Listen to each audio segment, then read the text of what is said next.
Hi, welcome to my channel. I am so honored to have you spend just a few minutes with me this day. I love to share my stories of moments of sanctuary where I have witnessed the sacred, encountering the ordinary. For me personally, in my background, that is a Christian upbringing and an understanding of Christ. I appreciate and can live into that other people experience the sacredness in other ways, and I hope that even if you do not have the exact same beliefs, that you recognize these patterns in your own life. I would love for you to come along on this journey. You can hit the red subscribe button and not miss out on any of them. I also love to do a lot of clothing unboxes and things of that nature. That's my guilty pleasure. So today's story is actually a story of my least favorite mission adventure, and how even when I'm not fully on my A game, even when things are not working out smoothly, that God still works and still brings out those special sacred moments that are just awe-inspiring. This was our first trip to North Carolina. We went to Elizabeth City.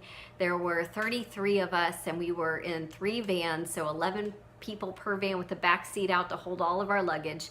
And as we were traveling along, one of the vans broke down, and we had to find a mechanic and pay extra to have it fixed overnight, but he was gracious and worked with us and got us on our way very quickly. The next morning we were going along, and we got to this work camp that had about 300 people that were staying in a school. And we were all packed literally like sardines into the rooms, about 25, 30 people per classroom, so that you kind of got your bed and maybe space for your suitcase, but not even space to open up your suitcase. And it was kind of crowded and noisy and difficult to deal with so many different people that we didn't know from so many different places. And so it was just not bad, but challenging. You can feel me, right? You come into that situation and you're tired and you don't know people, and there's so many people, it's hard to get to know them all, and you're trying to figure out where all your people are, and we're kind of separated into about 4 different rooms, and so I'm trying to keep track of everybody. There was no meeting space that we could meet as our own church, so we would end up trying to meet in the hallway, but people would walk through our conversation. It wasn't always very quiet because the sound would be traveling down the hallways, so it was difficult as a leader to process things. And because there were so many people there were about 30 crews, and so they broke us all down, and only a couple people were even on the same crew. So at the end of a day, you would have some incredible things and some frustrating things, but you would have 30 different stories to have to process, and you didn't have even a good space to do that. So as a leader, this was just my most difficult, challenging trip, and I was just not really happy that it was just, struggling to make sure all my people were happy and taken care of, and where they even were, and were they okay. I had a particular student that was struggling with asthma. I thought I was going to have to take him to the doctor or to the hospital even, and just had to take him aside and take care of him. I had some adults that were really struggling with the leadership aspect of it. So all in all, just a difficult week. And at the end, we are going to spend a day at the beach, right? Awesome. And a couple of my leaders had told me ahead of time that they needed to go home for that end free day. And then a third adult was just really vying to leave. And I was just like, just go. Well, the last 3 adults, we can drive the vans back. It's just one more day. It'll be fine. I was too tired to deal with it, and I didn't want to deal with any issues of people not wanting to be there. Everybody was kind of ready to close this out.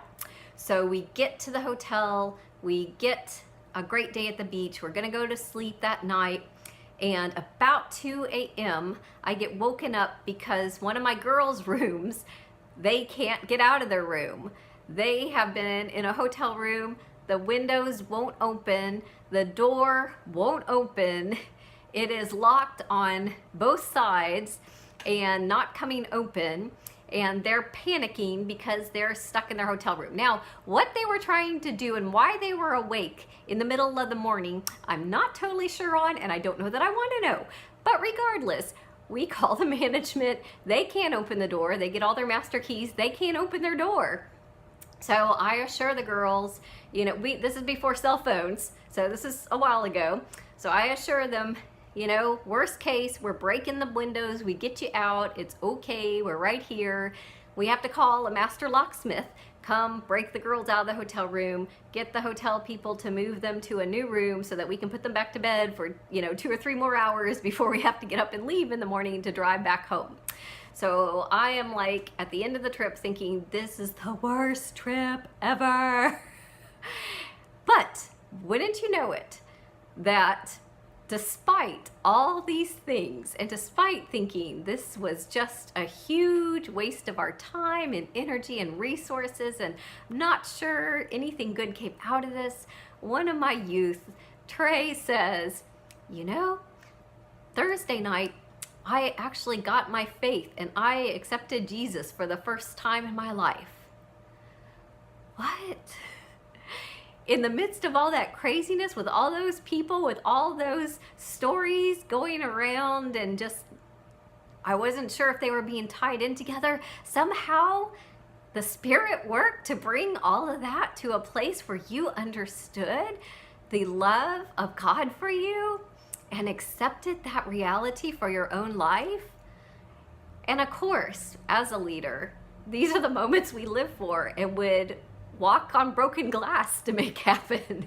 And so I just had to be in awe. I just had to have that moment of sanctuary where I was just so thankful that despite my skepticism, my bad attitudes, my doubt, my fears, my frustrations, my exhaustion, that the sacred still mixes into that ordinary and brings about these special holy moments that are just such an honor to be part of and to recognize and to point out for others.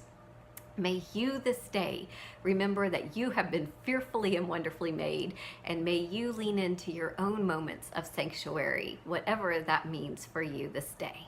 Thank you.